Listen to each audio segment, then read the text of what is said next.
It's Turbo Power!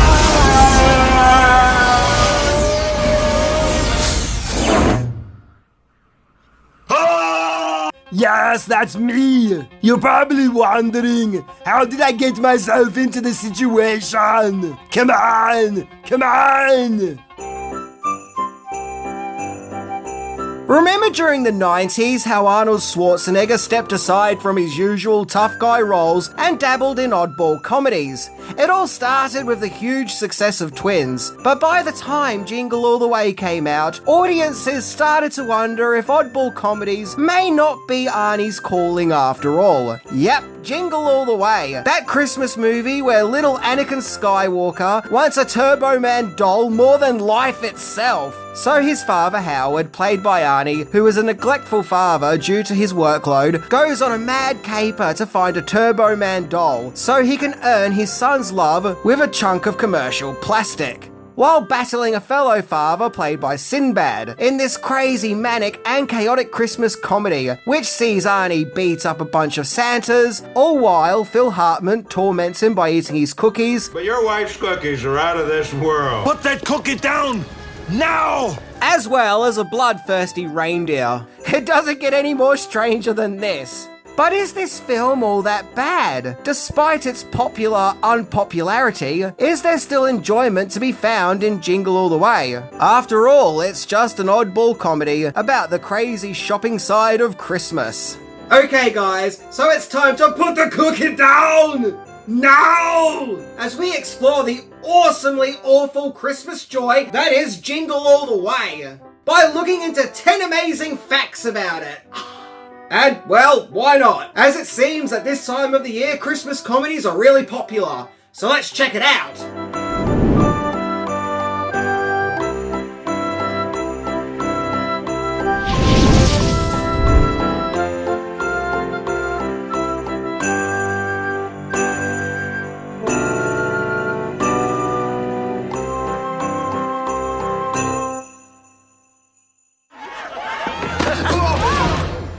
Where's your Christmas spirit? Number 10. Real-life shopping violence led to the creation of Jingle All the Way. Writer Randy Kornfeld wrote the script, and his inspiration for writing a madcap comedy about a parent's desperate and comical brutal quest for an action figure was based on real-life violence between shoppers thanks to the demand of popular children toys and products, such as the Mighty Morphin Power Rangers and Cabbage Patch Kids. Particularly one incident, when he saw his in-laws try to buy his son a Power Rangers action figure at a shopping mall amidst the Christmas shopping mayhem. And you can clearly see in the movie, the Turbo Man show is heavily inspired by the popular Mighty Morphin Power Rangers TV show. In fact, these weird guys who jump the Howard character, I think are meant to be like crappy versions of the Power Rangers. Jingle All the Way was produced by Home Alone director Chris Columbus, who could also relate to this, as right about that time, he tried to buy his son a Buzz Lightyear figurine for Christmas, which didn't go down too well. Columbus reworked the script before submitting it to 20th Century Fox, and he found the idea of exploring the dark, sinister side of Christmas but in a comedic light to be an interesting idea to explore. Considering the two incidents that occurred in making the script, it actually makes sense that Turbo Man looks like a Power Ranger and Buzz Lightyear hybrid. It's as if Kornfeld and Columbus were getting back at the two franchises for causing their hectic shopping-induced stress. Number 9. Filming locations. Director Brian Levant was the director of Jingle All the Way, and he previously directed Beethoven, the Flintstones movie, and would go on to direct Snow Dogs. The filming for Jingle All the Way commenced on April 1996, with most of the movie's location filming taking place at Mall of America, which is located in Minnesota. The mall isn't too notorious for filming, but has had other movies filmed here and there, such as Mighty Ducks 2, a 2015 movie called The End of the Tour, and even a reality TV show about mall security called Mall Cops, Mall of America. As for the zany parade we see at the end of the movie, the parade was actually filmed at Universal Studios. Yep, this Christmas parade was in fact filmed in LA in May. I always felt the parade scenes looked a bit too bright and sunny for the Christmas season, and the fact that it was filmed at Universal Studios probably explains why the production had access to so many costumes of pre-existing pop cultural characters. Number 8. Famous cameo. So in Jingle All the Way, there is a scene where Arnold Schwarzenegger gets into a warehouse brawl with a bunch of Santas led by Jim Belushi. Oh my god, I just realised how insane that sounds. Where he gets into fisticuffs with all manner of Santas, and one of the Santas was indeed played by legendary actor Verne Troyer, aka the Santa that gets punched and flies across the room. Troyer was uncredited for his performance as one of the Santas, but if you look closely at his close-up, you can clearly see that it is him. And yes, that even looks like him doing his own stunt work there, so clearly the guy had balls. Although Troyer may not have exactly wowed everyone with his blink and you'll miss it role in Jingle All the Way. His break would come just 3 years later, when he was cast as Mini-Me in Austin Powers' The Spy Who Shagged Me, where he became immortalised in pop culture. Number 7. Stranger Than Fiction. Jingle All the Way was released on November the 16th, 1996, and in a situation of life imitating art, the movie's release coincided with the Tickle Me Elmo doll, in which, just like the Turbo Man doll, there were mad shopping mall frenzies by desperate parents trying to get the doll in time for their kids for Christmas. Oh, the irony. Yep, at the time, the Tickle Me Elmo doll was the must-have Christmas toy, in which kids can tickle their favourite Sesame Street puppet and watch him laugh and jiggle. Speaking of merchandise, there were actually a limited amount of Turbo Man dolls released to tie in with the movie, so kids could own their own Turbo Man. However, this caused some criticism towards Jingle All the Way's production, where some critics claim that Jingle All the Way was just made to sell Turbo Man dolls. But Chris Columbus assured that that wasn't the case, as only 200,000 Turbo Man dolls were manufactured, and the amount of merchandise associated with Jingle All the Way was very minimal compared to other big children's movies of the time, such as Space Jam and 101 Dalmatians. If I could, I would get a Turbo Man doll. Heck, I'll get 2! Oh wait, look! What do you know? I've got one! Although, apparently this isn't like the one seen in the movie, this was some not as good release that came out a few years ago, but I still think it's pretty cool. Number 6, there are 2 versions of the movie. Thanks to the phenomenon that is home media, some movies have been able to have special director cut releases where fans of a particular movie can see an alternative view of the film, and sometimes see a vision of the movie the way the director originally intended it to be. Over the years, we have seen director's cuts of movies such as Blade Runner, Lethal Weapon, and Alien. However, for all those who just can't get enough of Jingle All the Way, you're in luck, as the movie did indeed get a director's cut. It was in 2007 when Jingle All the Way, the Family Fun Edition came out, complete with brand new poster artwork. Sadly though, if you think the director's cut is going to give you a deeper insight into the psychology of Jingle All the Way, revealing it to actually be an Inception-styled complex story, then you'll be disappointed, as the Family Fun Edition mainly just has a few added scenes that were cut from the original movie. Number 5, original choice for Myron Larrabee. Chris Columbus's original choice for the comedic villain was Joe Pesci, which makes sense as Pesci and Columbus had previously worked together on Home Alone, where Pesci proved that he had what it takes to play a comical goofball bad guy, thanks to his performance as Harry the Wet Bandit. However, it felt that he wasn't the right size to be an opponent for Arnold Schwarzenegger, and Sinbad came at the request of Arnold Schwarzenegger's agent, claiming he would be a more fitting adversary for the movie Tough Guy on the account of his height and build. After all, Sinbad proved that he had what it takes for children's entertainment when he previously starred in Shazam, that brilliant comical genie movie that actually didn't exist but we somehow all saw it.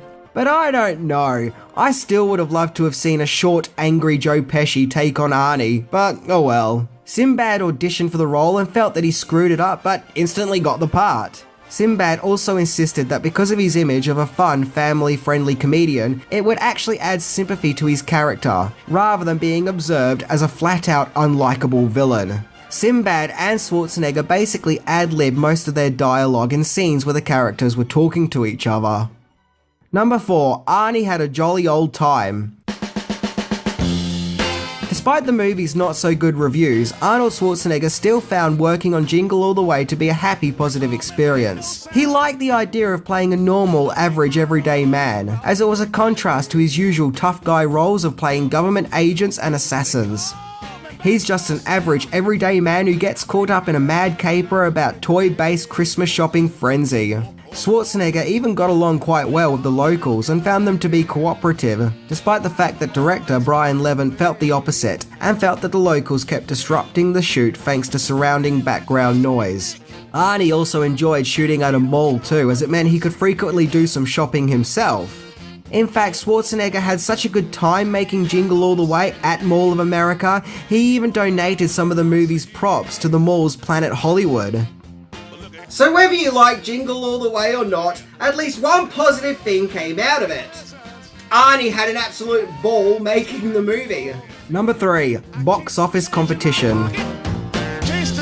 Jingle All the Way opened up at the number 4 spot in the box office and made $129.8 million on a $75 million budget. So it wasn't a complete failure as it made its money back. It just wasn't particularly a knockout either. It had some stiff competition though, as it was competing against some very dark and serious movies, such as Ransom, Contact, and Star Trek First Contact. However, the real thorn in Jingle All the Way's side was in fact Space Jam, as it was released just a day before Jingle All the Way and made $280 million on an $80 million budget.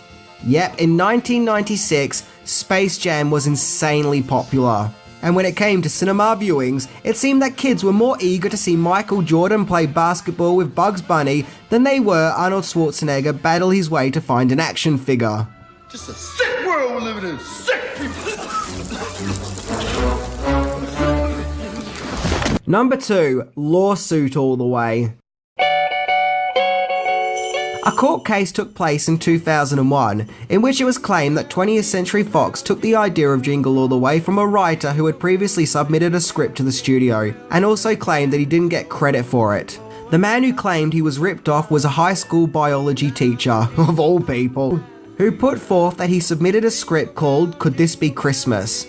But Fox never got back to him and instead converted his script into Jingle All the Way, without his say-so or input. However, it came to light that it just so happened that the two scripts were very similar, as 20th Century Fox had evidence to suggest that the Could This Be Christmas script was in fact handed into the studio after they had already greenlit Jingle All the Way, so there is no way his script could have been ripped off.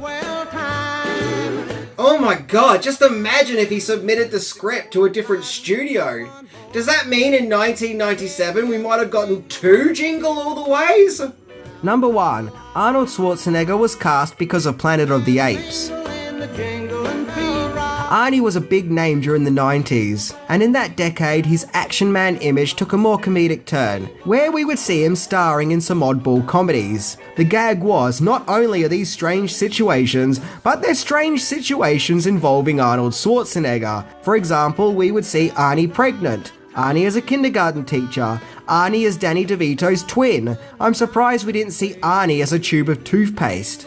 Well, Schwarzenegger was cast in the role of Jingle All the Way because he was set to star in a remake of Planet of the Apes, but the remake got postponed, which made the Hollywood tough guy turned comedic foil available. So had it not been for the setback of Planet of the Apes, then we wouldn't have got the bizarre masterpiece Jingle All the Way as we know it. The Planet of the Apes remake did eventually happen when Tim Burton took over, and Arnie went on to become the governor of California, but you already knew all that. Regardless, despite all the naysaying that took place at the time, Jingle All the Way has become a cult classic. Christmas movie comfort food that people return to each Christmas, as it takes them back to their youths. Upon watching it recently, I found the plot of Arnie having to win the love of his family, depending on whether or not he gets this damn plastic toy, to actually be quite a ridiculous situation, and kind of cruel. But to be fair, the movie knows how grotesque and ridiculous the situation is. Like the movie itself is saying, aren't these Christmas shopping frenzies where we go haywire just to get our kids the latest toys for Christmas just the absolute worst? Trust me, the movie isn't championing this custom. So with the passing of time, that makes me appreciate Jingle All the Way even more now. Like the movie is taking a horrible situation that I'm sure many parents / aunties and uncles feel, as well as the immense pressure of Christmas shopping in general, and it says, hey, you know what? Let's poke fun at this situation and just have a good time. It's okay, it's all done for laughs here. So what do I think went wrong with Jingle All the Way? Well, personally, I think the movie has an identity crisis. On one hand, it's trying to appeal to parents and make light of the crazy Christmas shopping chaos, something that children probably wouldn't understand, nor would appeal to. But on the other hand, it has lots of childish slapstick humour that you would see in a children's movie of that era like the Home Alone films. So there was probably a confusion as to who should go and see this movie. Kids? Adults? Arnie fans? Shopping mall Santa Claus enthusiasts? But that said, the movie is harmless and is still funny in places and still has the Christmas joy, despite the fact that pretty much everyone in the movie is a psychopath. So I would say just watch it and see for yourself. Anyway, I'm Minty, and I'm really glad we never got a sequel to Jingle All the Way. Yep, I am really happy that this movie never got a sequel. Okay, that didn't happen. That was a fever dream that we all collectively had. See ya!